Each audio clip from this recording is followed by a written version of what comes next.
Bon, c'est parfait. Merci beaucoup pour ces précisions, mesdames et messieurs.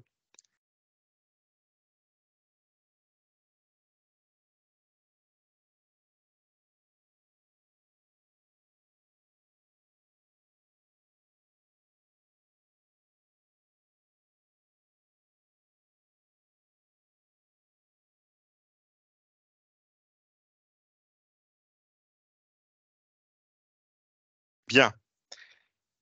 Euh, Écoutez, il est 10h35. Je vous propose donc de débuter ce webinaire relatif au projet de loi de finances 2024. Mesdames et messieurs, bonjour à toutes et à tous. Je suis Damien Christiani.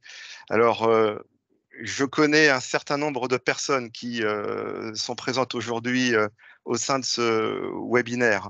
Je les salue naturellement plus particulièrement, mais nous sommes naturellement très heureux avec Catherine Denou et Paul de vous accueillir. Vous êtes près de 300 ce matin, donc un webinaire très important pour la Banque des Territoires. Peut-être quelques mots d'intendance avant de débuter cette intervention, et je laisserai naturellement la main à Paul Brandolin, qui est notre expert finance et qui intervient sur ce webinaire. Tout d'abord, quelques mots, mesdames et messieurs, pour vous indiquer que alors, vous n'aurez pas la main sur votre micro. C'est vrai que c'est toujours un choix un petit peu délicat de notre part de déterminer, de décider si vous pouvez prendre la parole ou non pour des raisons purement techniques, mais naturellement, vous avez le chat. Si vous avez des questions, des demandes de précision, n'hésitez pas à l'indiquer sur notre chat. Moi, je le suivrai en quasi temps réel et Paul interviendra de toute façon en 4 parties. Il vous fera une rapide synthèse, une rapide introduction sur le déroulé de son intervention. Donc, premier élément, effectivement, vous n'avez pas la main sur vos micros. Le deuxième élément que je souhaitais vous indiquer, c'est que ce webinaire est enregistré et vous aurez donc d'ici quelques semaines la pleine possibilité de pouvoir le réécouter sous forme de podcast.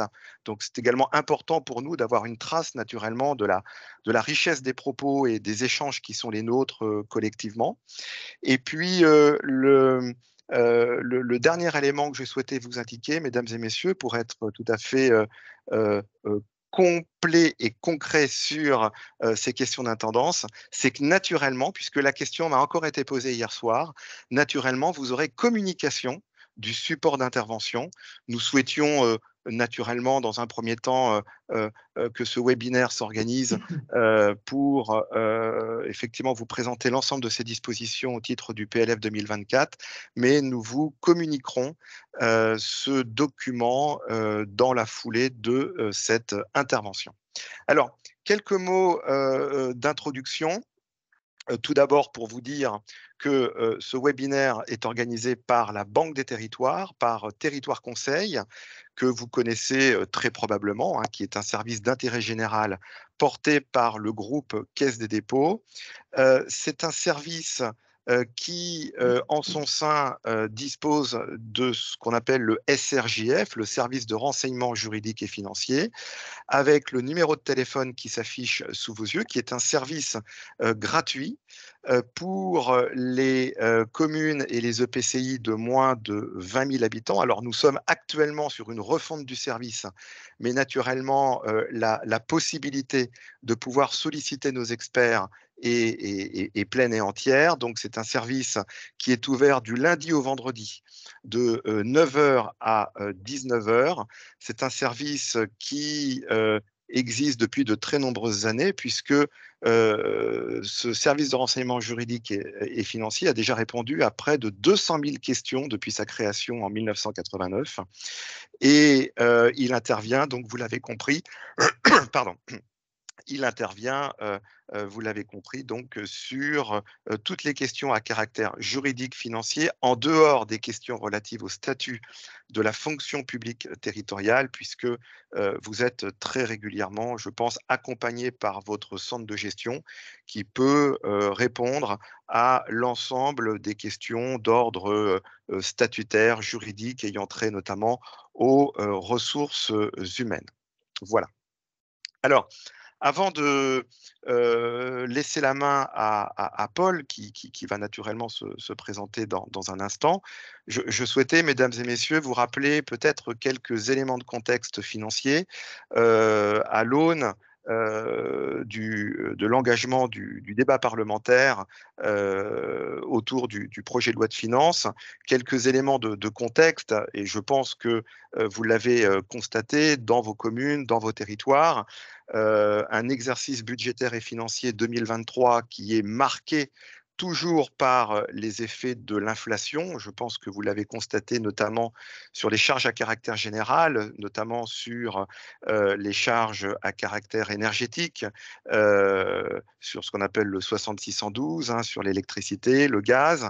La constatation également d'une année 2023 marquée par le retour de l'effet ciseau, une dynamique de hausse de dépenses de fonctionnement plus rapide que les recettes de fonctionnement, liées, on l'a dit, à la question de l'inflation, liées également à l'évolution du chapitre 12, avec, vous le savez, la revalorisation des catégories C, la prise en compte notamment de l'évolution du point d'indice sur 2 exercices, et puis un certain nombre de dispositions liées à la prime pouvoir d'achat qui est encouragée dans les collectivités. Donc une dynamique de dépenses de fonctionnement qui est plus importante que le volet recettes. Et les premières analyses financières réalisées sur 2023 mettent en exergue une diminution de l'épargne brute de près de 10% en consolidé sur l'ensemble des collectivités territoriales, avec un zoom peut-être plus inquiétant sur les départements, puisque nos premières analyses mettent en exergue une chute de près de 20% de l'épargne brute pour les départements en 2023, avec évidemment l'effet concomitant sur la stagnation du marché de l'immobilier et donc une chute abyssale des DMTO, des droits de mutation à titre onéreux, pour environ 30% au regard de 2022. Deuxième élément, et je terminerai sur cette introduction avant de laisser la main à Paul, nous constatons, et c'est peut-être aussi une bonne chose, le maintien d'une dynamique d'investissement à l'échelle des collectivités qui est sensiblement comparable à l'exercice 2022. Et ce qui est très intéressant, c'est que nos analyses mettent plutôt en exergue la volonté pour un nombre important de collectivités de recourir plus à l'autofinancement et au fonds de roulement, c'est-à-dire sur l'excédent, sur la capitalisation des excédents de fonctionnement pour assurer l'investissement assurer l'investissement, le financement pardon, des investissements à travers le mix de financement que constituent les recettes d'investissement, le volet emprunt et naturellement la part d'autofinancement. Alors certaines personnes m'indiquent que le support ne défile pas, c'est normal parce que cette introduction, je vous la fais oralement, mais sans plus attendre, je laisse la main à Paul qui va se présenter naturellement et qui va, lui, avoir la main sur le PPT et qui va le défiler. Paul, je te laisse la main. Mesdames et messieurs, très bon webinaire à vous. Bien, merci beaucoup Damien pour cette introduction et bonjour à toutes et à tous. Bienvenue dans ce webinaire que nous consacrons ce matin au projet de loi de finances pour 2024 et ses principales dispositions concernant les collectivités locales. Alors effectivement, Damien vient de le mentionner, on commence à avoir de premiers retours s'agissant de la santé financière des collectivités locales. Et alors même que un premier choc est passé lorsqu'on revient un peu en arrière sur le Covid, un deuxième est arrivé caractérisé par une très forte inflation. Et donc, bien évidemment, on est aujourd'hui dans l'expectative de se demander ce que le projet de loi de finances pour 2024 réserve comme mesure pour les collectivités locales. Donc, je découperai mon intervention en plusieurs parties, à l'issue desquelles on pourra bien évidemment répondre à vos questions. Euh, J'ajoute que si d'aventure une question que vous avez concerne une partie, mais qu'on a un petit peu avancé, n'hésitez pas à la poser quand même. On essaiera de revenir dessus à la fin de la présentation. Donc, ces quatre parties sont les suivantes. On va commencer par revenir sur le contexte général dans lequel va être discuté ce projet de loi de finances pour 2024. Il a été présenté il y a quelques jours maintenant au Conseil des ministres. Les débats ont commencé avant-hier à l'Assemblée nationale et bien évidemment, ils se poursuivront tout au long de l'automne jusqu'à aboutir, normalement, au vote de la loi de finances pour 2024 qui devrait intervenir à la fin du mois de décembre. Dans un second temps, on analysera l'évolution des principaux concours financiers de l'État aux collectivités avec des grands classiques, la dotation globale de fonctionnement, quel niveau de soutien de l'État à l'investissement local. On abordera également certaines mesures fiscales que l'on a pu relever à l'analyse du PLF pour 2024. Et enfin, on terminera par une ouverture sur les enjeux futurs qui découlent de la situation économique que l'on connaît pour les collectivités. Donc, ce que je vous propose, c'est de commencer par quelques mots et quelques chiffres sur le contexte économique dans lequel le projet de loi de finances pour 2024 a été constitué. Euh, on peut parler en tous les cas d'un contexte économique toujours tendu, avec une prévision de croissance légèrement supérieure en 2024 à celle de cette année, de 2023. Pour donner un chiffre, les prévisions de budget s'accordent, je dirais, sur une évolution de la croissance légèrement supérieure à 1% pour 2024. L'autre chiffre clé que l'on peut retenir, c'est aussi, et c'est loin d'être anodin, une diminution du rythme de l'inflation en 2024. Alors, il ne s'agit pas d'une baisse des prix, mais il s'agit de retenir que l'augmentation des prix sera un peu plus faible normalement en 2024 par rapport à 2023. Mais là encore, hein, on est dans un contexte extrêmement incertain que soulignent les récents événements qu'on a connus le week-end dernier, notamment sur le prix du pétrole. Quoi qu'il en soit, l'inflation prévisionnelle pour 2024 s'établit à 2,6%. Elle était et elle devrait être de l'ordre de près de 5% pour cette année. Et enfin, pour citer un autre chiffre, mais l'idée, c'est pas de réaliser un inventaire à la Prévert de tous les chiffres macroéconomiques, de présenter seulement les principaux. L'objectif, en tout cas, annoncé par le gouvernement, c'est effectivement d'amorcer une réduction du déficit public qui devrait atteindre un peu moins de 5%, là encore, en 2023, 4,4% en 2024, et si l'on en suit les projections financières sur plusieurs années qui sont contenues dans la loi de programmation des finances publiques, l'objectif annoncé du gouvernement est bien de ramener le déficit en dessous de la barre des 3%. Il devrait, si on en suit ces projections, s'établir à 2,7% d'ici à la fin du quinquennat en 2027. Donc voilà pour ces quelques éléments de contexte économique euh, qui, euh, qui fondent hein, effectivement les grandes orientations et les grandes lignes, pourrait-on dire, du projet de loi de finances pour 2024. Alors j'ai déjà eu l'occasion en début de semaine de présenter à certaines collectivités ce projet de loi de finances pour 2024 et effectivement, j'avais parlé de main de fer dans un gant de velours, parce que effectivement, on a eu, et cette année était un petit peu particulière, des annonces du ministère de l'économie euh, dès le début du mois de septembre, en fait, sur, on va dire, les grandes tendances du projet de loi de finances pour 2024, de manière, en quelque sorte, pourrait-on dire, à préparer les esprits à un certain retour à la normale. Euh, Toutes ces dernières années, avec le Covid, avec l'inflation, ont été marquées par des mesures exceptionnelles de soutien à l'économie, que ce soit pour les ménages, que ce soit pour les entreprises ou encore que ce soit pour les collectivités.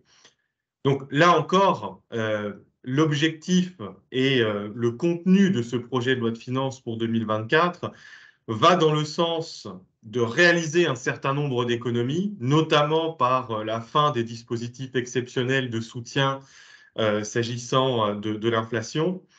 Mais il s'agit aussi je dirais, de contenir les effets sur la consommation de l'inflation qui, même si elle devrait ralentir l'année prochaine, demeurera à un rythme relativement soutenu par rapport à ce qu'on a pu connaître dans les années 2010. Donc cela passe effectivement par un certain nombre d'économies. Euh, Vous avez à l'image certaines pistes qui seront discutées à l'occasion de ce projet de loi de finances pour 2024. On peut en citer d'autres, évidemment. Par exemple, l'étalement de la suppression de la CVAE sur plusieurs années. Initialement, cette fameuse CVAE, qui est un impôt de production, devait être supprimée définitivement pour les entreprises dès l'année 2024. Il semblerait qu'on se dirige davantage vers une suppression sur plusieurs années avec une fin programmée pour cet impôt qui ne devrait intervenir qu'en 2027. On peut aussi parler d'autres mesures dont on parle beaucoup parce qu'elles sont symboliques.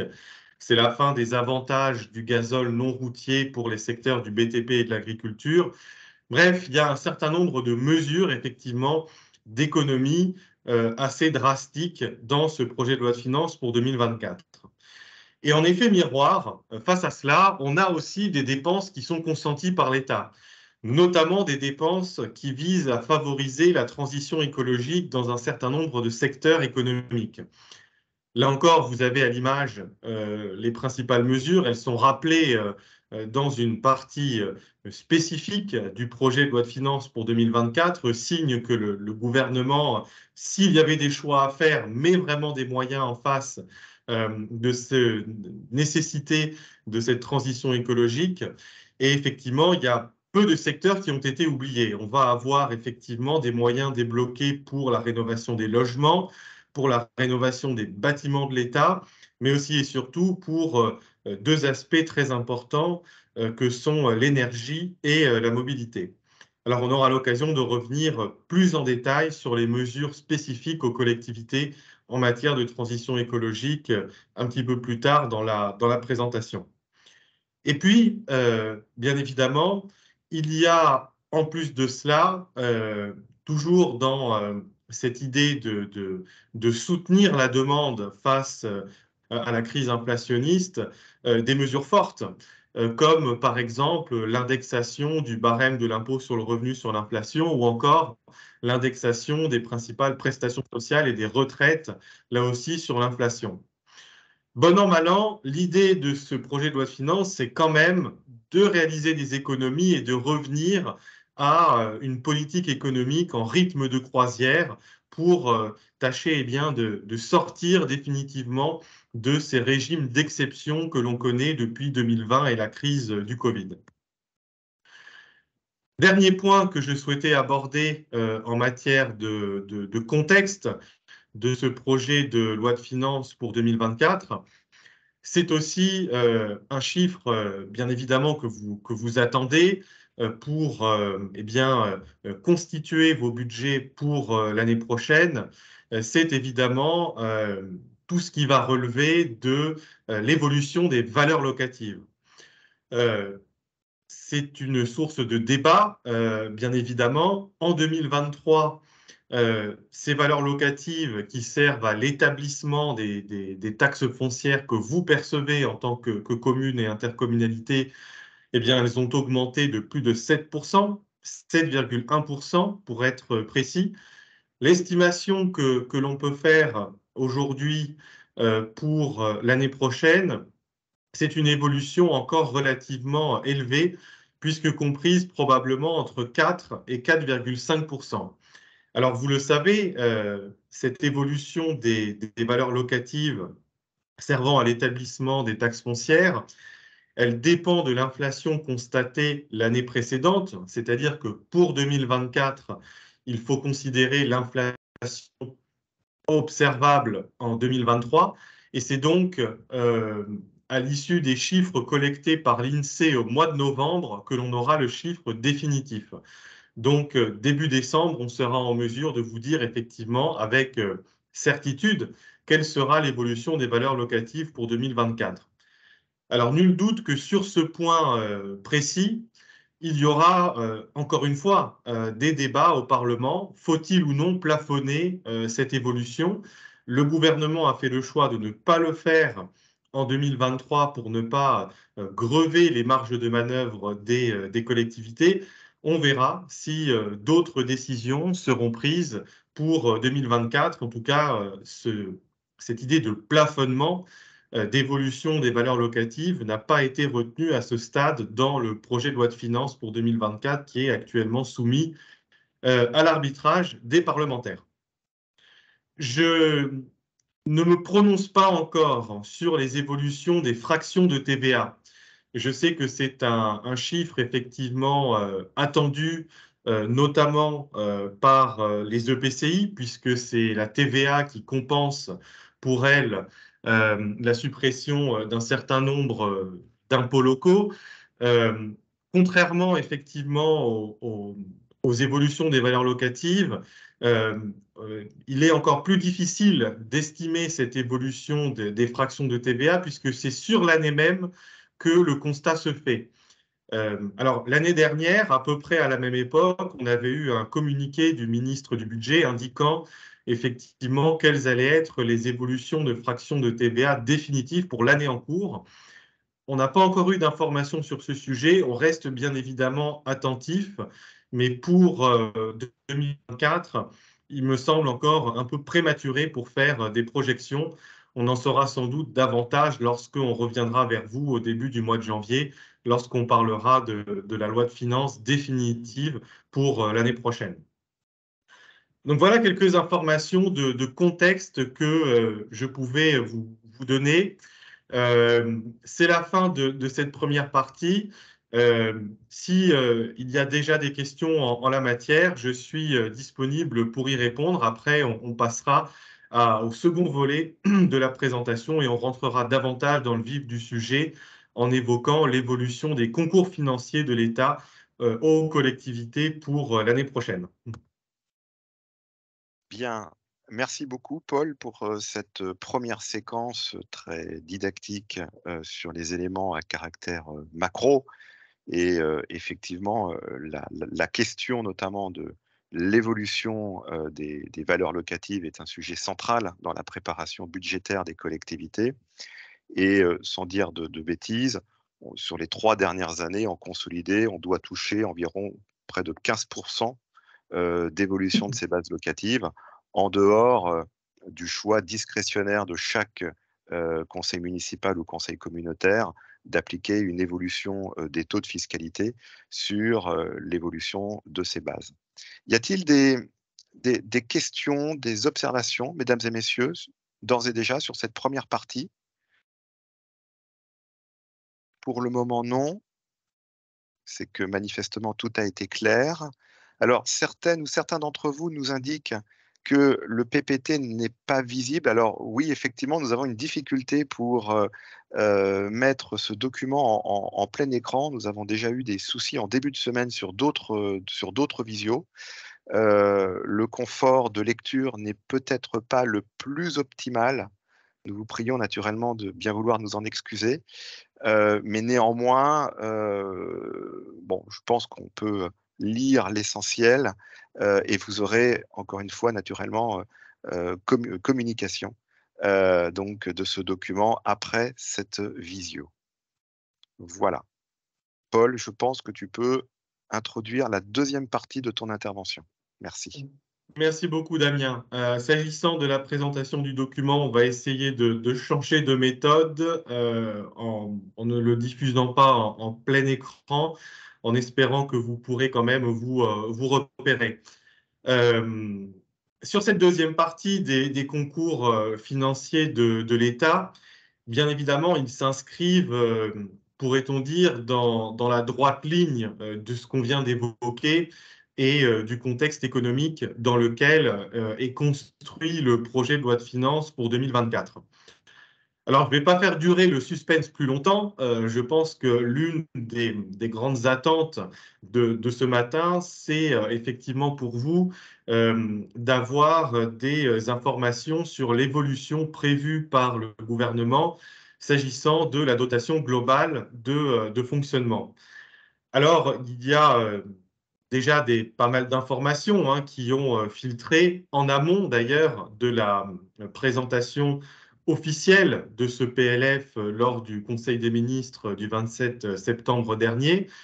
Ce que l'on peut dire, c'est que cette évolution de la DGF, le budget qui est pour l'instant retenu par le gouvernement, c'est une hausse de 220 millions d'euros en 2024 pour cette dotation globale de fonctionnement, alors qu'elle était de 320 millions d'euros en 2023. Alors évidemment, c'est une hausse qui, je dirais, ne vient pas combler l'inflation des dépenses sur lesquelles Damien revenait avec justesse en introduction. Effectivement, lorsqu'on a des augmentations sur ces postes d'énergie ou des revalorisations de prix dans ces marchés publics de 10, 15 ou parfois 20%, cette évolution de la DGF, elle peut paraître assez faible. Toujours est-il qu'elle existe, en tous les cas, et ce qu'on peut dire, c'est qu'elle va se diviser de la manière suivante. Il va y avoir 90 millions d'euros d'augmentation de la dotation d'intercommunalité. Donc, c'est bien sûr la dotation qui est octroyée aux EPCI. Pour donner un ordre d'idée, c'est environ 5% d'augmentation sur la totalité de l'enveloppe qui est prévue par l'État en la matière. Alors, il y aura un abondement de 30 millions d'euros, ça c'est un plus, et il y aura 60 millions d'euros restants qui seront pris sur la dotation de compensation des EPCI. Là encore, on reste, si j'ose dire, un petit peu dans la même dynamique que les exercices précédents, à savoir que l'État entend effectivement rogner un petit peu sur celles des dotations qui aujourd'hui sont plus ou moins déconnectées de la réalité financière, fiscale et économique des territoires pour essayer d'amplifier et d'augmenter les montants qui sont, quant à eux, répartis en fonction des réalités connues de chacun des territoires. Alors, il y avait même une petite réforme de la dotation d'intercommunalité, une réforme assez technique qui était envisagée. Elle n'apparaît pas et elle ne figure pas dans ce projet de loi de finances pour 2024. Donc l'idée, c'est surtout de résorber un petit peu les situations. On sait aujourd'hui que près des 3/4 de la DGF perçue par les EPCI en moyenne est constituée de la seule dotation de compensation qui aujourd'hui n'a plus grand-chose à voir avec la situation fiscale et financière réelle des territoires. Donc l'idée, c'est de réduire cette part au profit de la dotation d'intercommunalité. S'agissant maintenant des communes, l'idée, là encore, toujours dans cette même logique, c'est d'augmenter les dotations de péréquation. Ça veut dire quoi? Ça veut dire abonder la dotation de solidarité rurale qui bénéficie aux communes de moins de 10 000 habitants. L'objectif, c'est une augmentation de 100 millions d'euros, un peu moins de 5% de l'enveloppe. C'était le double en 2023. Et enfin, en matière de DSR, de DSU, de dotation de solidarité urbaine, pour le coup, là, on serait sur le même montant que ce qui avait été prévu dans la loi de finances définitive pour 2023. c'est-à-dire une hausse d'à peu près 3,4% sur la totalité de l'enveloppe. L'annonce qui a été faite par le gouvernement en marge de la présentation de ce PLF et en particulier de cet article 24, c'est que à l'issue de ces évolutions, il y aurait environ 60% des communes en 2024 qui obtiendraient une hausse de leur DGF par rapport à 2023. Le chiffre, il était de 90% en 2023. Donc, il y a toujours un soutien de l'État, mais avec une intensité peut-être un peu moins forte que celle observée cette année en 2023. On a aussi dans ce projet de loi de finances pour 2024, et comme d'habitude, hein, je dirais, certaines mesures d'ajustement, certaines mesures techniques qui visent notamment à améliorer, je dirais, la prévisibilité de la DGF pour les communes en particulier. Et l'année prochaine, en 2024, on va avoir deux nouveautés. Première nouveauté, c'est pour les communes qui perçoivent la fraction cible de la dotation de solidarité rurale. Alors, elles sont 10 000. Ce sont en fait eh bien, les 10 000 premières communes qui comptent moins de 10 000 habitants et qui sont en fait classées selon un indice synthétique de ressources et de charges qui est composé à la fois d'un critère de potentiel financier et d'un critère de revenu. Ce que le gouvernement a observé en ayant les remontées de terrain des élus, c'est que d'une année sur l'autre, pour les plus petites communes, le départ ou l'installation de nouveaux habitants pouvait générer des différences très importantes sur le critère revenu. Et donc, d'une année sur l'autre, une commune pouvait, en année N, percevoir cette fameuse fraction cible de la DSR, puis ne plus la percevoir l'année suivante, puis la percevoir de nouveau, etc. Donc, c'était en fait une véritable complexité pour les collectivités qui devaient eh bien, formaliser leur budget. L'idée de cette mesure du projet de loi de finances, c'est effectivement de retenir un indice de revenu non plus sur la dernière année, mais sur les 3 dernières années. Là encore, dans l'exposé des motifs de l'article 56 du PLF, le gouvernement entend, avec cette mesure technique, empêcher eh bien, la volatilité de cette dotation pour environ 15% des communes. Autre mesure d'ajustement, c'est ce qui concerne cette fois la dotation nationale de péréquation. C'est cette fameuse dotation qui est encore perçue par un très grand nombre de communes, mais dont l'enveloppe est figée depuis plus de 10 ans maintenant. Il y avait là encore une difficulté pour la prévisibilité de cette DNP, notamment pour les communes qui en percevaient une des deux parts, c'est la part majoration. Je rappelle que si vous voulez savoir si vous êtes concerné ou pas, vous pouvez consulter votre fiche individuelle de DGF. Dans la partie DNP, il y a deux parts, la part principale et la part majoration. Le problème est que pour certaines communes qui, effectivement, au regard des différents critères de répartition de cette dotation, n'étaient plus éligibles à cette part majoration, il n'y avait pas de garantie dégressive. C'est-à-dire que ça pouvait être tout ou rien, et pour certaines communes, ça pouvait se chiffrer en plusieurs dizaines de milliers d'euros. L'objectif de la mesure qu'on pourrait qualifier de corrective de ce PLF pour 2024, c'est effectivement de prévoir une garantie égale à 50% du montant perçu l'année précédente, eh bien, qui sera octroyée aux communes qui perdraient la part majoration de la dotation nationale de péréquation. Voilà ce qu'on pouvait dire sur la DGF tels que les articles du PLF 2024 l'envisagent.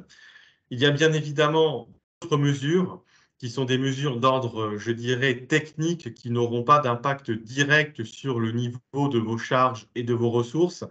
Et il y a bien évidemment également une refonte assez profonde des indicateurs financiers et fiscaux servant à calculer la DGF des départements, notamment pour tenir compte des modifications du panier de ressources fiscales des départements, la perte de la taxe foncière ou encore le remplacement de la CVAE par de la TVA.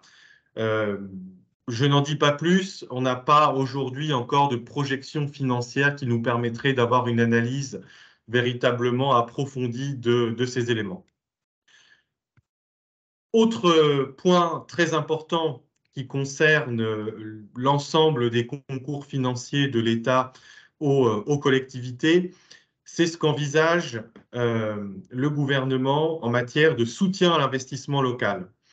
Euh, le principe général qui gouverne ce projet de loi de finances pour 2024, c'est effectivement la pérennisation des principales dotations de soutien à l'investissement des collectivités, la pérennisation et l'augmentation des crédits alloués au fonds vert et l'accroissement des crédits prévus pour le FCTVA.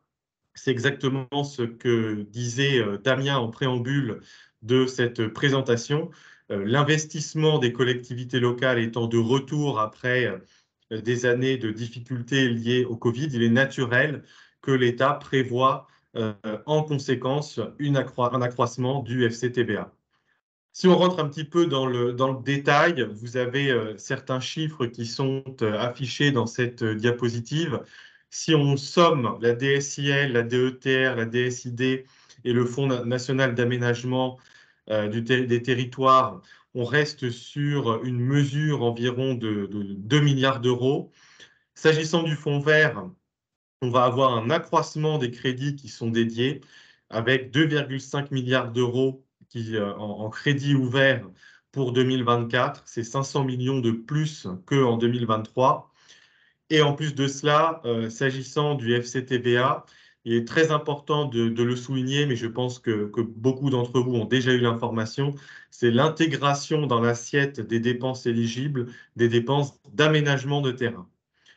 Et enfin, l'un des points importants, c'est en plus des volumes en jeu, c'est du point de vue plus qualitatif, le projet de loi de finances renforce là encore l'objectif de verdissement des dotations.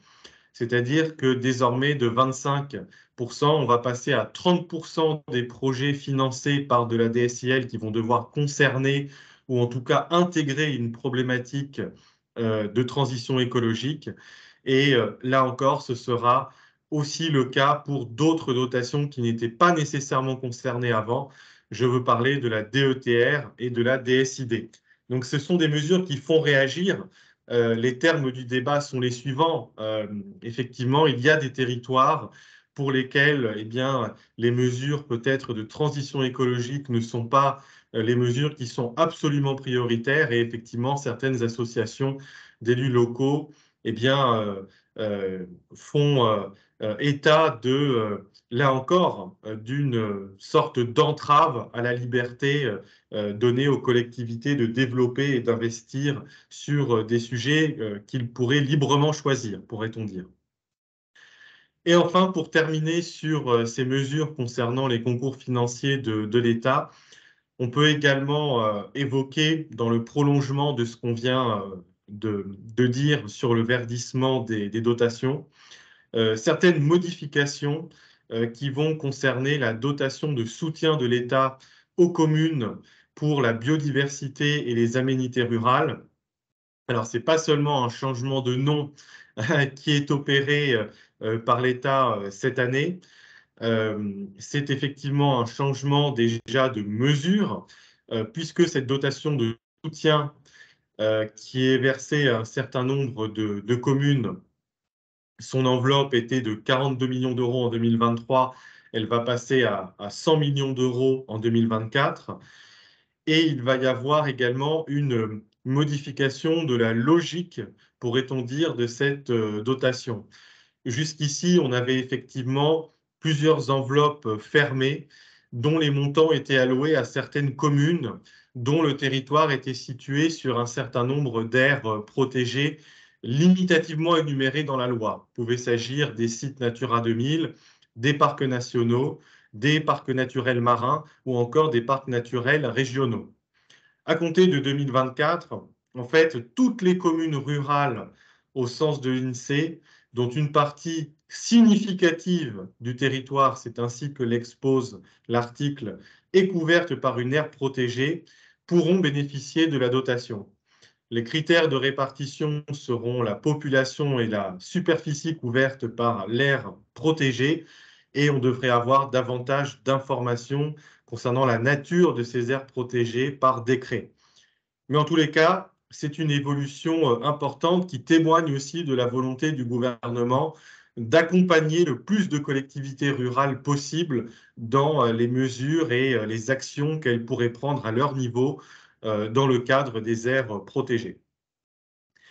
Voilà, j'en ai terminé avec cette deuxième partie concernant la présentation des concours financiers de l'État, des principales mesures en tous les cas. J'imagine qu'elle doit peut-être susciter un certain nombre de questions ou de réactions de votre part, donc c'est le moment d'y répondre. Bien, merci beaucoup Paul pour cette deuxième partie. Alors effectivement, cette deuxième partie, la deuxième partie de ton intervention a nourri un certain nombre de commentaires et de questions. Donc on va prendre quelques minutes pour tenter d'y répondre. Je les prends au fil du chat, hein. Une première question de Madame Beradja qui concerne les dépenses éligibles au FCTVA, donc sur la question des terrains d'aménagement. La question est la suivante. Sur les dépenses d'aménagement de ces terrains, parle-t-on de budget classique, donc de budget général de la collectivité, ou le cas échéant, de budget annexe, tel que ZAC, ou alors, le cas échéant aussi, zone d'activité économique? Alors cette mesure, elle sera de toute façon très probablement développée par voie réglementaire. En l'état actuel des choses, il s'agit juste d'intégrer dans l'assiette d'éligibilité la nomenclature comptable qui correspond aux aménagements de terrain. Attention, on parle bien d'aménagement de terrain, hein, pas d'acquisition. Donc, si vous voulez, à partir du moment où l'intégration de ce compte-là est réalisée, il faudra ensuite simplement que la dépense en question respecte les autres conditions permettant de bénéficier du FCTVA, c'est-à-dire des conditions de patrimonialité hein, en particulier. Mais pour le moment, on n'a pas davantage de détails sur cette mesure-là. Merci, Paul. Une autre question. Celle-ci, je pense qu'on peut y répondre tous les deux. Sait-on si les mesures aidées dans le cadre du Fonds vert 2024 seront les mêmes qu'en 2023? Donc, Paul vous l'a indiqué, nous sommes à 2,5 milliards au lieu de 2 milliards par rapport à 2023. Les natures d'intervention ciblent effectivement notamment la rénovation thermique énergétique des bâtiments et notamment du bâti public, avec cette année une cible autour du bâti scolaire, hein, puisque souvent on cite en tout cas, on précise cette statistique qui est d'indiquer que 40% du bâti public des collectivités territoriales concerne le bâti scolaire. Et à cette occasion, la Banque des territoires donc s'engage dans un programme ambitieux d'accompagnement des collectivités auprès donc d'un programme qui s'appelle EduRénov, donc la volonté d'accompagner 10 000 écoles pour une enveloppe de près de 2 milliards d'euros d'ici 2027. Donc effectivement, un ciblage très important de crédit d'investissement sur le bâti public et notamment le bâti scolaire. Je remonte dans le fil. Ah, alors une question très intéressante. Alors, elles sont toutes intéressantes. La contribution au redressement des finances publiques. Donc, ça, on était entre 2014 et 2017 hein, sur la contribution au redressement des finances publiques. La contribution au redressement, c'est Madame Seyé qui nous pose cette question. La contribution au redressement des finances publiques va-t-elle perdurer à nouveau? Alors, cette contribution au redressement des finances publiques, comme tu l'indiquais, Damien, hein, c'est une mesure qui a été prise entre 2014 et 2017. Et donc, à partir de 2017, on est reparti sur des montants de dotations forfaitaires, hein, notamment, et de dotations d'intercommunalité, telles que calculées après cette contribution. Donc, s'agissant du PLF pour 2024, il ne marque aucune rupture par rapport aux années qui ont suivi, en tous les cas, l'année 2017, qui est la fin de la contribution au redressement des finances publiques. Il n'y a en tout cas aucune annonce pour dire qu'aujourd'hui, l'État va revenir sur ce qui a été, entre guillemets, pris aux collectivités pendant ces 4 années. Voilà. Alors, autre question, alors plutôt une remarque qui m'a d'ailleurs fait sourire parce qu'effectivement, je trouve qu'elle est remplie de bon sens. Sur la DGF, il y a une différence entre l'annonce de plus de 30 millions d'euros de dotation sur la dotation d'intercommunalité et la réalité, puisque nous avons un écrêtement à moins 60 millions comme tu le précisais, sur la dotation de compensation. Donc, effectivement, entre l'effet d'annonce à 90 millions, mais si on enlève 60 millions de la dotation de compensation, le delta est à 30, donc les effets d'annonce ne sont naturellement pas les mêmes. Effectivement. Autre question. Alors, Monsieur Bach, qui nous pose une question. Il y aura-t-il un écrêtement en 2024? Alors, lorsque la question était posée, Oui, je tu pense étais, comprendre la je crois, question. voilà, ok. Ouais, je pense que monsieur Bach, hein, c'est ça, fait sans Oui, doute Monsieur Bach, référence c'est à ça. la dotation forfaitaire. La dotation forfaitaire des communes. Effectivement, pour revenir un petit peu sur cet aspect-là, euh, et c'est effectivement une excellente question, bien sûr. En 2023, donc cette année, hein, parce que c'est vrai qu'on parle de 2024 comme si on y était déjà, on est encore en 2023. Cette année, le gouvernement a décidé, dans la version définitive de la loi de finances, de supprimer l'écrêtement auquel pouvaient être assujetties certaines communes sur leur dotation forfaitaire. Donc on le sait, hein, la dotation forfaitaire, c'est l'une des principales dotations aujourd'hui qui alimente la DGF des communes. Et cette dotation forfaitaire, elle ne peut évoluer qu'en fonction de deux critères. Bien évidemment, l'évolution de la population recensée sur le territoire de la commune et, le cas échéant, en fonction du niveau de richesse, pourrait-on dire, de la commune, l'État peut appliquer un écrêtement qui dépendra en fait des écarts de richesse. Plus une commune va être riche par rapport au niveau fixé par l'État, je crois que c'est 85 ou 95% peut-être maintenant de la moyenne, plus l'écrêtement va être important. En 2023, il y a eu une disposition spécifique qui a eu pour conséquence de supprimer l'écrêtement de la dotation forfaitaire des communes, si bien que en 2023, la dotation forfaitaire de ces communes n'évoluait que en fonction d'un critère démographique de population.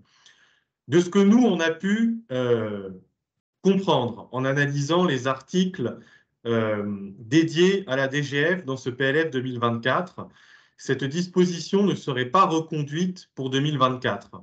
C'est ce qui expliquerait, à notre sens d'ailleurs, l'annonce du gouvernement qui parle effectivement de 60% seulement, entre guillemets, pourrait-on dire, des communes qui connaîtraient une augmentation de leur DGF pour 2024, alors que le chiffre était de 90% cette année. Donc, selon nous, cette disposition n'est pas reconduite et ce serait le retour de l'écrêtement. Après, cela peut aussi être considéré comme une marge de négociation que s'offre le gouvernement pour les discussions. De mémoire, cet écrêtement, cette suppression de l'écrêtement n'était pas initialement contenue dans le projet de loi de finances du début, si j'ose dire. Ça avait été introduit par la suite.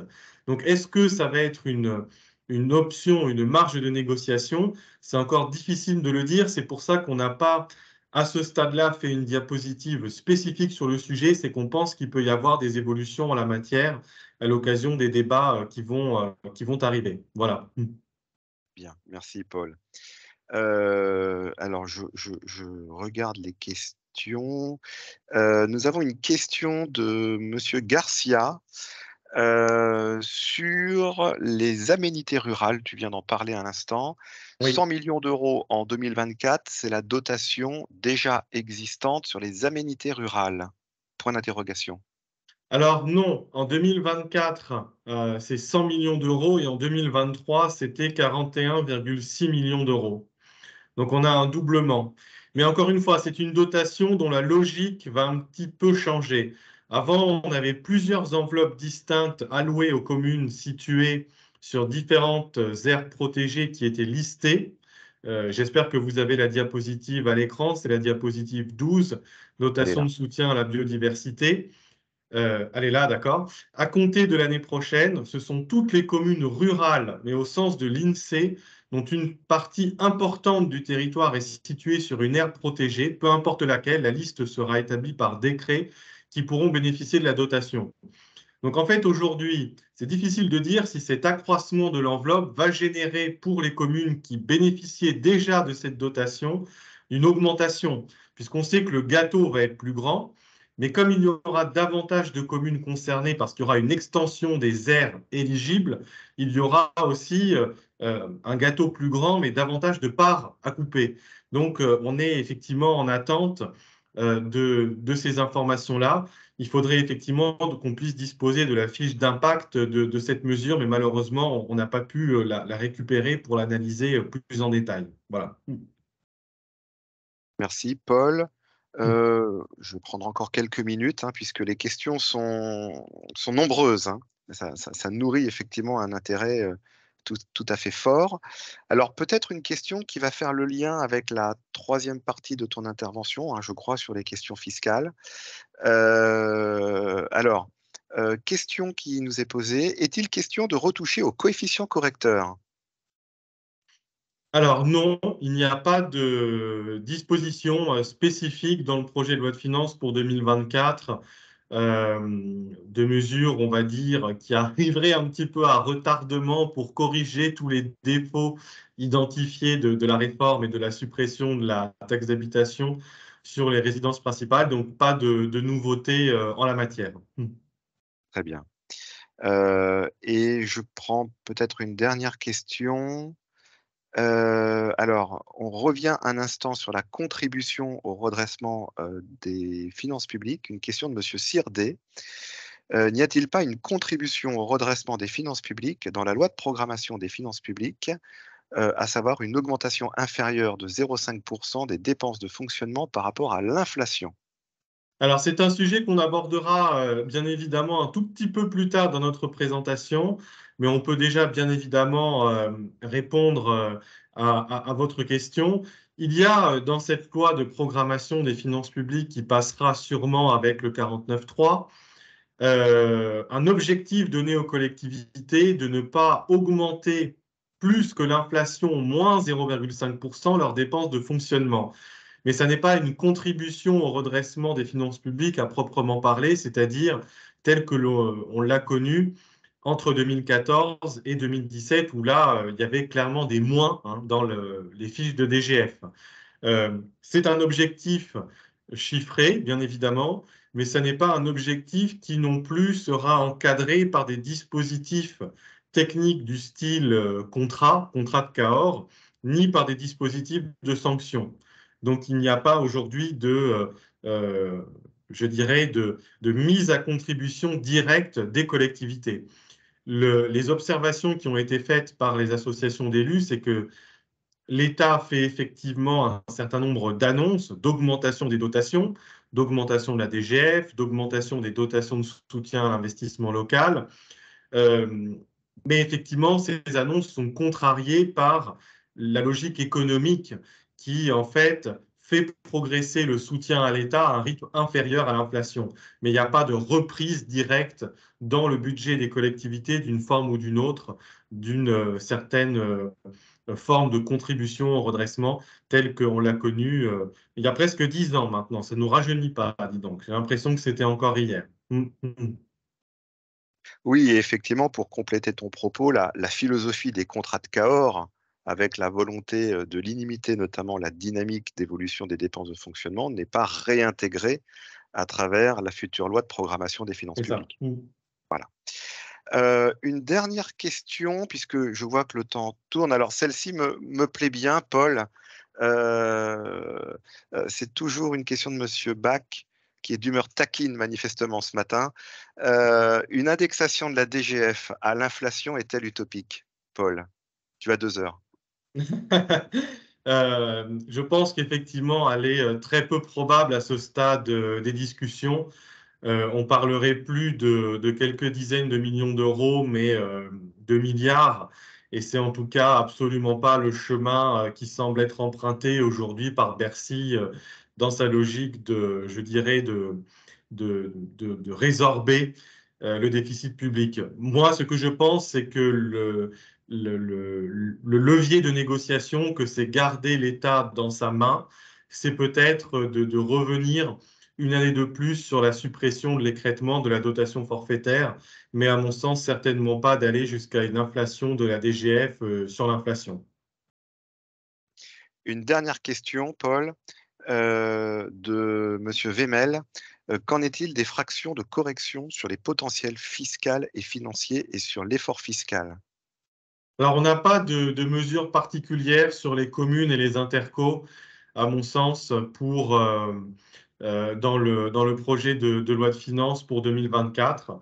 Donc, on reste effectivement sur cette logique de fraction de correction qui a vocation à limiter les effets dans le temps de la réforme des indicateurs financiers et fiscaux, et si je ne dis pas de bêtises, qui va aller jusqu'en 2028.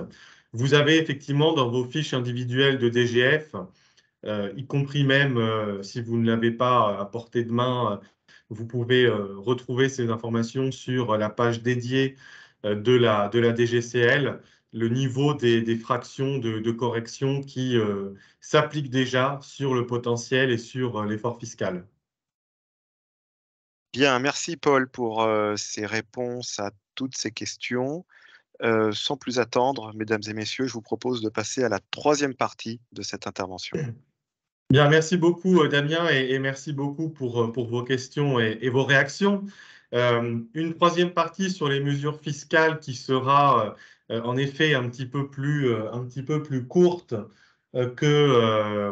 je dirais, euh, que les précédentes, parce que ce projet de loi de finances pour 2024 n'est pas à proprement parler un projet qui va modifier en profondeur la fiscalité locale.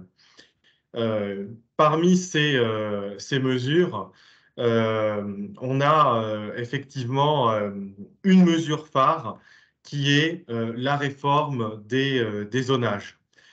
C'est effectivement la principale mesure qui est détaillée à l'article 7 et vous savez effectivement que c'est un sujet pour les élus locaux depuis pas mal d'années maintenant.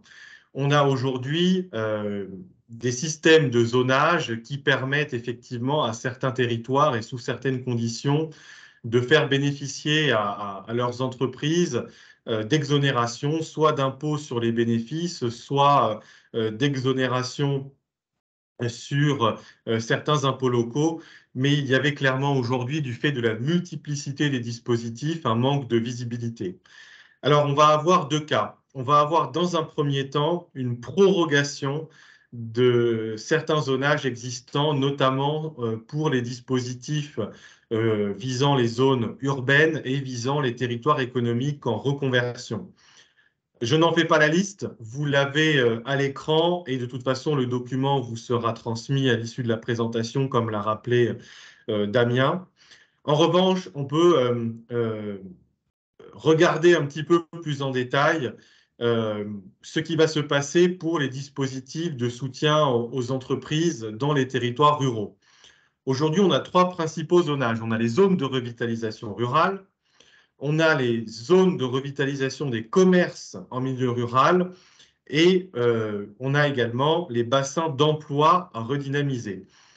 Toutes ces zones qui sont aujourd'hui à la maille intercommunale et qui le resteront contiennent des mesures différentes selon la durée des exonérations, selon le type d'entreprise ou d'activité éligible, selon, pourrait-on dire, la durée des exonérations en matière d'impôt sur les bénéfices et d'exonérations en matière de fiscalité locale, etc. Tout est remis à plat et ces exonérations, elles sont prorogées jusqu'au mois de juin de 2024, mais à compter du 1er juillet 2024, elles seront fusionnées pour créer un nouveau dispositif qui a été baptisé France Ruralité Revitalisation. L'objectif, on en a parlé. Maintenant, dans le détail technique, il va s'agir effectivement de créer des niveaux avec un premier niveau qui sera un niveau socle avec des critères de densité de population et de revenus. Et il y aura aussi un niveau renforcé pour certains territoires particulièrement vulnérables avec l'introduction de critères ayant trait à l'emploi. Donc l'objectif, il est celui-là, hein, vraiment, c'est d'apporter en cohérence, d'apporter en lisibilité pour les collectivités du fait de l'harmonisation de ces différents dispositifs. Voilà pour les zonages. Peut-être des questions. Dans ce cas-là, je les prendrai dans un instant. Simplement le temps pour moi de parler de l'autre mesure, à mon sens, importante de ce projet de loi de finances pour 2024 en matière de fiscalité locale. Donc, on l'a vu, hein, pas de réforme d'ampleur ni sur la taxe d'habitation sur les résidences principales et sa suppression, ni de nouvelles annonces, je dirais, sur la suppression des impôts de production. Mais il y a par contre effectivement eu, et ça a fait l'objet de nombreux débats et de nombreuses de communications, vous l'avez vu, un décret qui, au cœur de l'été, est venu étendre le nombre de communes situées en zone tendue. Alors, on en a beaucoup parlé puisque, effectivement, certaines communes, en particulier touristiques, pouvaient effectivement désormais instituer, en tant que commune située dans une zone tendue, une surtaxe sur la taxe d'habitation sur les résidences secondaires. Il fallait pour cela prendre une délibération avant le 1er octobre. Mais l'angle mort, pourrait-on dire, de la réforme, c'est ce qui se passait du point de vue de l'imposition sur les logements vacants. Ce qui avait été relevé effectivement par les associations d'élus, c'est que certaines communes, avant même de passer en zone tendue, avaient institué la taxe d'habitation sur les logements vacants, pour laquelle, elles pouvaient en percevoir directement le produit. Or, lorsqu'une commune est située en zone tendue, cette taxe d'habitation dont le produit leur est affecté est remplacée par une autre taxe qui est la TLV et dont le produit est quant à lui automatiquement affecté à l'Agence nationale pour l'habitat. Donc évidemment, on comprend bien la problématique, c'est que pour ces communes, il y avait une perte sèche puisqu'elles ne pouvaient plus utiliser la taxe d'habitation sur les logements vacants. Situation corrigée dans le projet de loi de finances pour 2024 et notamment par son article 25, l'État met en effet en place une compensation pour ces communes qui avaient institué la THLV et qui se retrouvent en zone tendue. Le montant de la compensation qui sera octroyé et qui sera pérenne dans le temps, c'est effectivement d'octroyer une compensation à ces communes à hauteur du montant de THLV perçu par la collectivité en 2023. Alors, ça concerne les communes, mais ça concerne aussi les EPCI, puisque les EPCI pouvaient, dans une certaine mesure, instituer la taxe d'habitation sur les logements vacants. Alors qu'on le sait, les EPCI ne peuvent pas, en revanche, instituer la surtaxe sur les résidences secondaires. Alors, il y a quelques autres petites mesures de fiscalité locale dans ce PLF 2024, mais qui n'ont pas une portée extrêmement importante. En revanche, je reviendrai dans la dernière partie sur la compensation de la dynamique de TVA qui vient en compensation de la CVAE. Je le garde pour plus tard. Mais en tous les cas, voilà ce on a retenu comme disposition principale en matière de fiscalité locale dans le PLF 2024. Alors, il y a peut-être des questions qui se posent, notamment du point de vue des zonages. Si tel est le cas, je suis bien évidemment disponible pour y répondre. Et ensuite, on passera à la dernière partie de la présentation qui sera consacrée aux futurs enjeux avec la loi de programmation sur laquelle on reviendra brièvement, la suppression de la CVAE et aussi et surtout l'avenir du soutien de l'État aux collectivités par rapport à la crise inflationniste. Là aussi, des points quand même importants qu'on va évoquer ensemble. Je vous écoute sur ces questions éventuelles s'agissant de cette troisième partie consacrée aux mesures sur la fiscalité locale. Alors, Paul, quelques questions sur la question, en tout cas sur les enjeux de zonage et sur notamment la taxe d'habitation sur les logements vacants. Oui. Une première question, d'ailleurs, sur la taxe d'habitation relative aux logements vacants, qui nous est posée par monsieur ou madame le DGS ou la DGS d'Aigues-Vives. Si la majoration a été votée, est-ce que la compensation sera également versée? Pour moi, oui. C'est effectivement la question qui pouvait se poser, à savoir, est-ce que si je vote une surtaxe sur les résidences secondaires qui me permet de compenser ou même de faire plus que compenser le montant perdu au titre de la THLV, est-ce que la compensation est quand même versée? De la manière dont est rédigé l'article et de l'exposé des motifs, on comprend que la compensation est versée, peu importe la situation. Donc, la réponse est oui. Merci beaucoup, Paul. Autre question, monsieur Garcia. Toutes les communes rurales ne se voient-elles pas attribuer une des trois zones?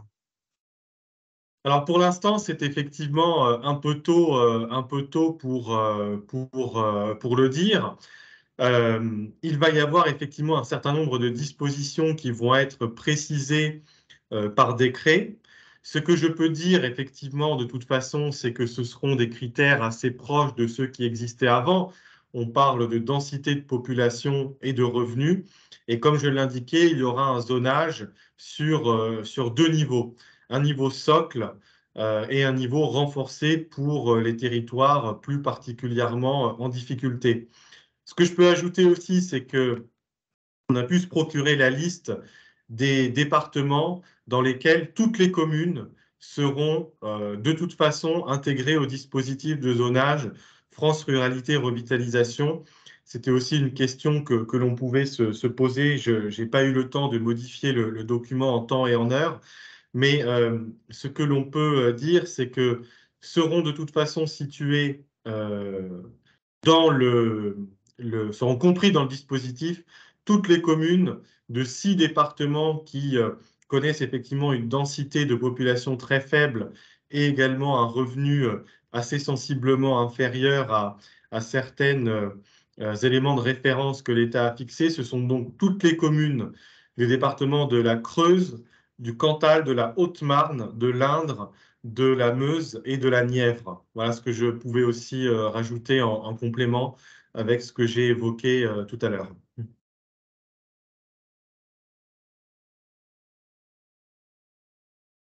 J'avais oublié de rallumer mon micro. Merci, Paul, pour ces éléments complémentaires. Pas d'autres questions. Eh bien, écoute, je te propose de... Ah, question qui vient d'arriver. Est-ce que l'Allier est dans la liste, Paul? Je n'ai pas l'Allier dans la liste, non. Bon. En tout Pourtant, cas, la question, c'est bien de dire, hein, évidemment, euh, comment dire, il y a effectivement des départements qui sont aujourd'hui concernés parce qu'ils répondent à un certain nombre de critères. Mais comment dire, l'article du projet de loi de finances tel qu'il est rédigé ne liste pas les départements à proprement parler. C'est simplement en faisant correspondre les critères démographiques et économiques qu'on en vient à déterminer que les 6 départements concernés au premier chef sont ceux que je viens de citer. Mais en fonction des caractéristiques démographiques, il pourrait effectivement y avoir davantage de communes, d'autres départements, voire même des départements entre guillemets entiers qui seraient concernés. Je pense que l'article 7 du PLF fera l'objet de très nombreux débats, notamment au Sénat, qui s'intéresse tout particulièrement à ces questions-là. oui, on peut s'attendre à quelques amendements, Bien propositions sûr. d'amendements Mm, mm. de la part de la Haute Assemblée. Alors, après l'allié question, le Gers, Paul? Alors non plus, hein, il faut bien retenir que on part de toute façon sur un zonage sur la maille intercommunale. Donc on ne va pas réfléchir en termes de département, on va réfléchir en termes d'intercommunalité. Et simplement, il y a un dispositif complémentaire qui vise à intégrer de facto toutes les communes d'un certain nombre de départements. Mais aujourd'hui, ce ne sont que la Creuse, le Cantal, la Haute-Marne, l'Indre, la Meuse et la Nièvre qui sembleraient concernés. Très bien, merci beaucoup, Paul. Sans plus attendre, je te propose de passer à la dernière partie de ton intervention sur une mise en perspective. Oui, merci beaucoup pour vos questions et vos remarques. On passe donc à la dernière partie. Quels seront effectivement les enjeux futurs? Quels seront les débats principaux qui risquent d'agiter le Parlement lors des semaines à venir? Alors, il y a bien évidemment, dans un premier temps, et on en a déjà donné la substantifique moelle, il y a la loi de programmation des finances publiques pour les années 2023 à 2027. Alors, l'objectif, effectivement, assigné, si j'ose dire, aux collectivités, c'est de maintenir dans une certaine mesure une augmentation de leurs dépenses de fonctionnement inférieure au niveau de l'inflation, moins 0,5%, sans qu'il n'y ait de retour ni des contrats État-collectivité, même pour les plus importantes collectivités en termes de taille. Ce que l'on peut aussi dire, c'est que toujours dans le cadre de, des moyens, en quelque sorte, qui seront euh, mis à disposition de l'État et des collectivités, c'est que l'annonce qui a été faite, c'est qu'il y aurait un travail de fond mené en partenariat entre l'État et les collectivités pour essayer d'aboutir à faire des économies sur les normes qui pèsent aujourd'hui sur l'action publique locale. Et également, un autre point assez important quand même que l'on peut signaler, c'est que cette loi de programmation pour 2023 à 2027, elle sécurise dans une certaine mesure les finances des collectivités locales, puisqu'elle semblerait, si elle est définitivement adoptée, prolonger, sanctuariser le niveau de soutien à l'investissement local que l'État accorde aujourd'hui aux collectivités. Donc là encore, on va avoir un certain nombre de débats, bien évidemment, avec en filigrane comment les collectivités qui subissent de plein fouet l'inflation vont devoir mesurer leurs dépenses de fonctionnement à un niveau inférieur à celui de l'inflation, tout en maintenant des investissements importants du point de vue de la transition écologique. C'est tout l'enjeu, effectivement, sans doute des années à venir. Un autre point, j'ai eu l'occasion de frôler, d'aborder un petit peu ce sujet il y a quelques instants. C'est aussi l'un des enjeux fiscaux qui sera très certainement examiné lors des semaines à venir. Il n'y a pas de disposition spécifique en la matière dans le projet de loi de finances pour 2024. C'est la raison pour laquelle je l'ai intégré plutôt dans les discussions qui viendront alimenter les débats prochains. C'est effectivement la question suivante. Comment l'État va financer et va surtout répartir le dynamisme de la TVA pour les collectivités qui bénéficiaient jusqu'ici de la CVAE. Donc on le sait, la CVAE a été déjà pour moitié supprimée en 2023 pour les entreprises. Pour les collectivités, ça se matérialise déjà par l'octroi d'une fraction de TVA en remplacement de la CVAE qui a été perdue. La question qui se pose, bien évidemment, c'est de savoir comment le dynamisme de la TVA va être répercuté sur les collectivités. Alors, c'est un enjeu qu'on avait déjà identifié, si vous vous souvenez bien, et si vous étiez déjà fidèle au webinaire de Territoire Conseil, c'est un enjeu qui date déjà de l'année dernière. Bien évidemment, pour les territoires, l'enjeu est de s'assurer que plus ils seront effectivement dynamiques du point de vue économique, plus ils pourront percevoir en retour de la fiscalité attachée à ce dynamisme. Ce que l'on sait, c'est que ce qui a été créé à l'heure actuelle, c'est un Fonds national d'attractivité économique des territoires, dont effectivement l'objet et la raison d'être sera de répartir ce dynamisme de la TVA. Aujourd'hui, on a eu un projet de décret dont on a pris connaissance peu avant la publication du PLF d'ailleurs, qui n'a pas aujourd'hui reçu l'aval du Comité des finances locales, mais qui prévoirait de répartir le dynamisme de la TVA entre les territoires en fonction de deux critères. Premièrement, l'évolution des valeurs locatives de CFE, ça peut sembler cohérent, hein, puisque jusqu'ici, la CVAE était associée à la CFE dans ce qu'on appelait alors la contribution économique territoriale. Et pour deux tiers, ce serait l'évolution des effectifs des établissements. Donc, je crois que plusieurs organismes ont été, je dirais, consultés pour essayer d'aboutir à une réforme qui soit à la fois techniquement pertinente et qui soit à la fois politiquement entendable. Donc, on aura sans doute davantage d'informations de validité en la matière, là encore, très bientôt, à moins que ce sujet n'arrive effectivement comme amendement, puisqu'on a un article spécifique hein, sur la suppression de la CVAE dans le PLF, qui prévoit la suppression de la CVAE sur plusieurs années. Un autre point que je souhaitais évoquer et qui est aussi extrêmement important, ce sont les dispositifs de soutien de l'État aux collectivités vis-à-vis de la crise inflationniste que l'on traverse encore aujourd'hui, mais qui, selon les projections économiques, devrait être un peu moins intense à compter de l'année prochaine. Ce que l'on peut dire, c'est que, on en a déjà un petit peu parlé, c'est que l'État cherche désormais à sortir de ces dispositifs de soutien exceptionnel et ponctuel.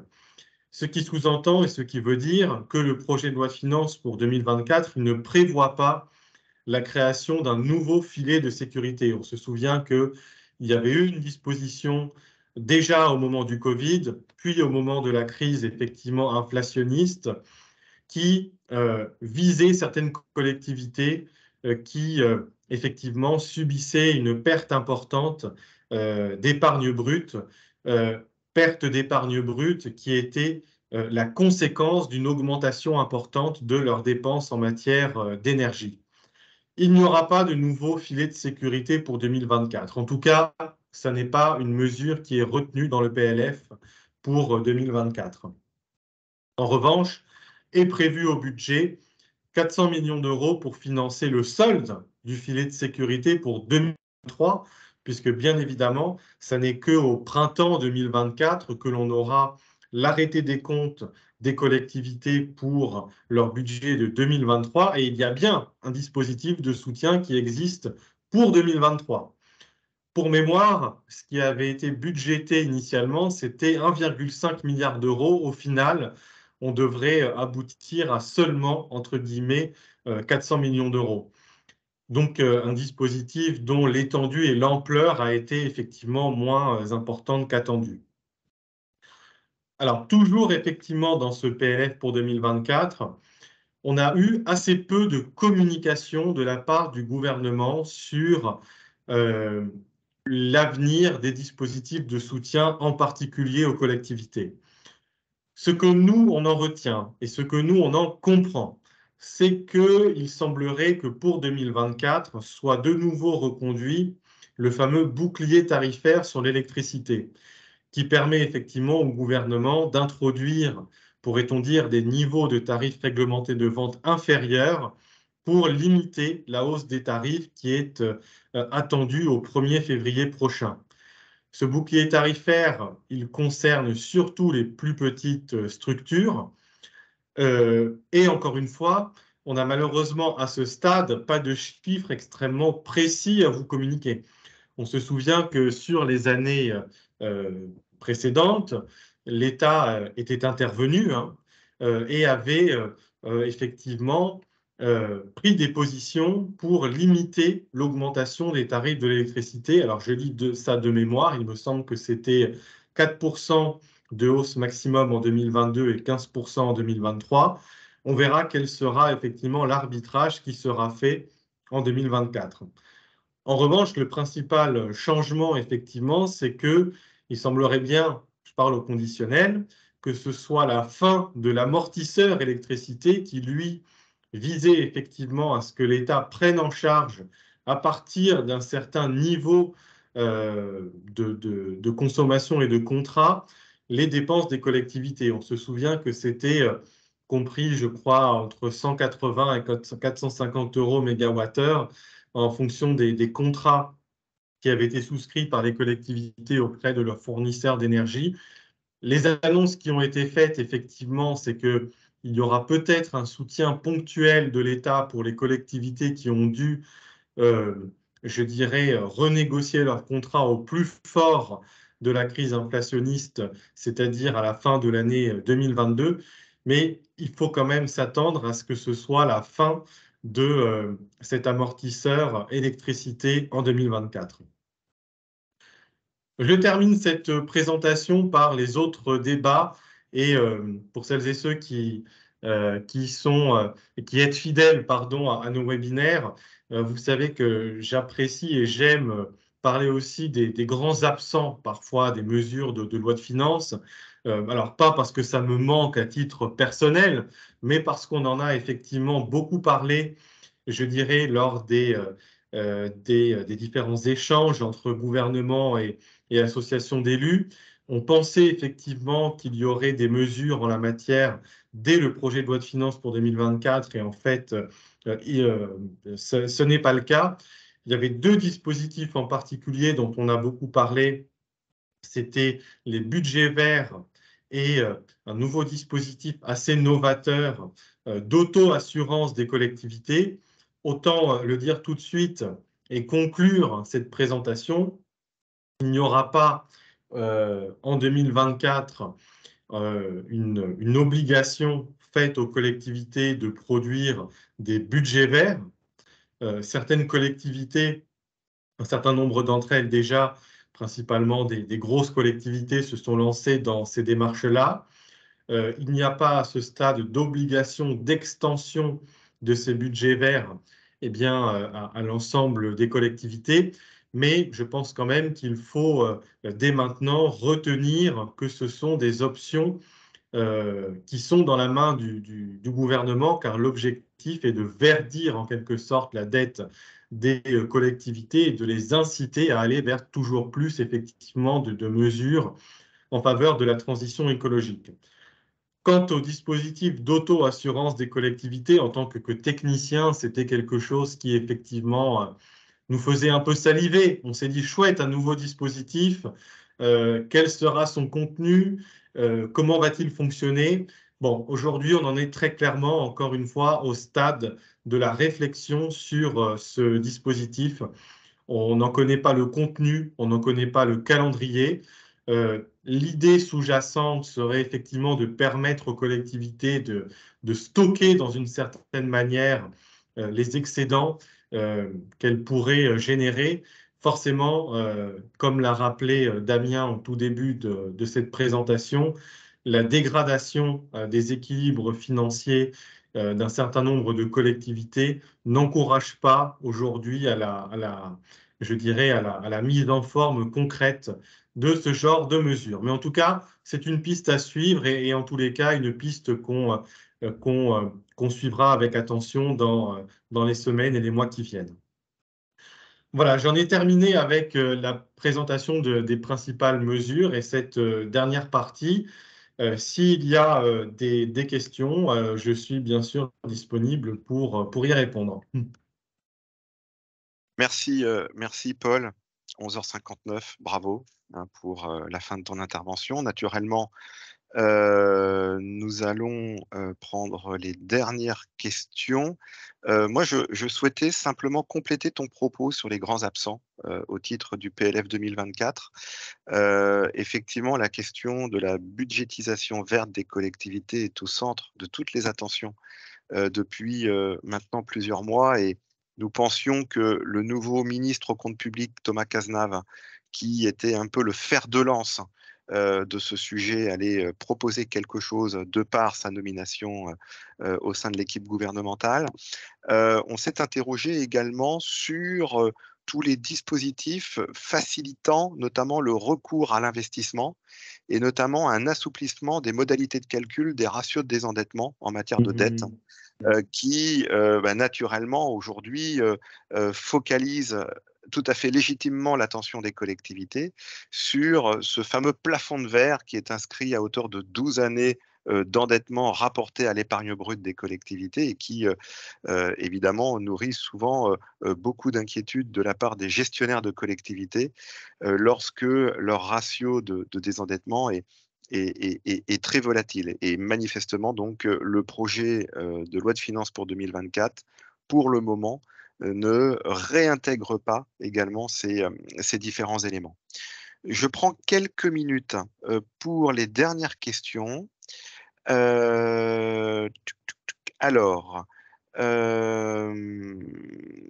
sachant que certaines questions sont arrivées il y a près d'une vingtaine de minutes, hein, donc Paul, il faut se replacer dans le contexte de là où tu étais il y a à peu près 20 minutes. Pas de souci. Monsieur Bach, sur l'encadrement des dépenses. Donc là, je pense que nous étions sur la question de la programmation des finances publiques. Cet objectif d'encadrement des dépenses sera-t-il toujours cadré par un seuil de ces dépenses de fonctionnement de 30 ou 50 millions d'euros? Alors, c'est un chiffre qui ne me parle pas véritablement. Alors, Euh, ne s'agissait-il pas notamment des anciens volumes financiers dans le cadre des contrats de Cahors, notamment sur le plafonnement des dépenses de fonctionnement fixées à 1,2% par an, notamment sur les collectivités qui étaient éligibles au dispositif? Alors évidemment, oui, il y avait des dispositifs contraignants C'est ça. dans les contrats de Cahors, c'est toute la différence. Mais de la loi de programmation des finances publiques telle qu'elle est revenue au Parlement au mois de septembre après avoir été abandonnée lors de l'examen de la loi de finances de l'année dernière, il semblerait que tous les dispositifs contraignants pour les collectivités soient exclus. La seule chose, ça sera effectivement de toute façon, et ça je pense que ça ne changera pas, d'avoir dans le débat d'orientation budgétaire et notamment dans le rapport euh, une phrase, pourrait-on dire, ou en tout cas une, un rappel des objectifs assignés aux collectivités locales, mais il n'y aura pas de contrôle, je dirais, de la dépense par l'État, ni dans le cadre de contrats, ni dans le cadre d'autres dispositifs. Une remarque que je partage à titre personnel de la part de Madame Aubé, Stéphanie Aubé. Le filet de sécurité tarde à être communiqué. Ma commune est éligible et pourtant à ce jour, pas de communication officielle. Effectivement, Madame, vous n'êtes pas la première personne à faire ce constat sur la communication autour des conséquences financières de l'intégration du filet de sécurité. Je remonte le fil de discussion. Paul, une question évidemment qui a trait aux ânes quand je dis évidemment, effectivement, quand on parle d'évolution des politiques fiscales territoriales, se pose à moyen et long terme la confrontation de la dynamique de recettes en matière de fiscalité avec la mise en œuvre du zéro artificialisation nette. Donc, la question, donc je n'arrive pas à voir qui nous l'a posée par contre. Bonjour, pour le FNAET, le dynamisme de la valeur locative de la CFE risque d'être mis à mal slash ZAN, donc par rapport aux ZAN, si raréfaction d'une zone économique à urbaniser. Bien évidemment, c'est pour ça, et vous vous en doutez, que ça prend autant de temps pour trouver des critères de répartition qui soient acceptables. C'est pour ça notamment que, de mémoire, les départements avaient dit, plutôt que de se complexifier la vie et d'une certaine manière de se faire concurrence les uns envers les autres, les départements de mémoire avaient choisi de retenir un dynamisme de compensation de la CVAE par de la TVA, je dirais, égal et équivalent entre tous les départements. Ça veut dire que si la TVA augmente de 7% d'une année sur l'autre, bah, tous les départements reçoivent une augmentation de 7%. Il y a donc effectivement des sujets vraiment de fond qu'il faudra traiter. Mais comme je l'indiquais, hein, pour l'instant, on a un décret, mais ce décret n'a pas reçu l'aval du CFL. Sera-t-il retravaillé à l'aune effectivement des différentes autres réformes qui entourent les collectivités, même s'ils n'ont pas à première vue une visée financière? C'est quelque chose effectivement que l'on peut souhaiter et espérer. Oui.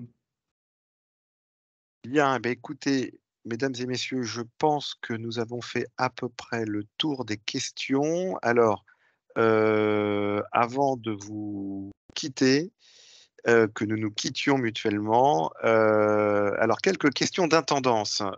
Certaines personnes nous interrogent sur la possibilité de disposer du webinaire. Donc, je vous confirme, alors peut-être, mesdames et messieurs, qui nous posait la question, vous êtes peut-être arrivé un peu plus tardivement, mais nous l'avions indiqué en guise d'introduction. Ce webinaire a été enregistré et il fera l'objet d'une mise en ligne d'ici les prochaines semaines, tout en sachant naturellement que nous aurons un second webinaire sur la loi de finances 2024 qui aura lieu. Alors Paul, je parle sous ton contrôle ou je te demande presque de me donner la date si tu l'as parce que je l'ai Je ne égaré. m'en souviens plus, mais ce sera en tout cas dans le courant du mois de janvier, probablement. Voilà. Mais je ne me Et souviens plus de la date exacte. la communication sera naturellement assurée via notre bimensuel et via nos outils de communication pour lesquels, mesdames et messieurs, vous pourrez naturellement vous inscrire de nouveau et avoir cette fois-ci une intervention de Paul sur le texte définitif. Écoutez, il est 12h06. Paul, un très grand merci pour la clarté de ton intervention. Mesdames et messieurs, merci beaucoup pour vos contributions, vos réflexions, vos analyses, votre participation à ce webinaire.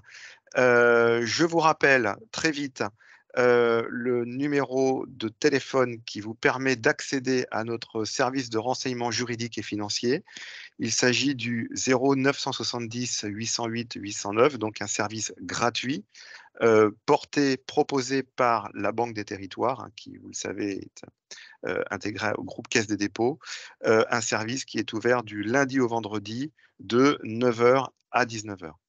Merci beaucoup pour votre participation, votre présence à ce webinaire et nous nous retrouverons très prochainement pour d'autres sujets tout aussi passionnants. Je crois de mémoire que le prochain sujet, Paul, aura trait à la question de la tarification sociale et environnementale en matière d'eau. Encore un vaste sujet à venir. Mesdames et messieurs, merci à vous. Bon appétit. À très bientôt. Au revoir. Merci beaucoup. Merci Damien. Merci à toutes et à tous. Je vous souhaite une très bonne journée. Au revoir. À bientôt.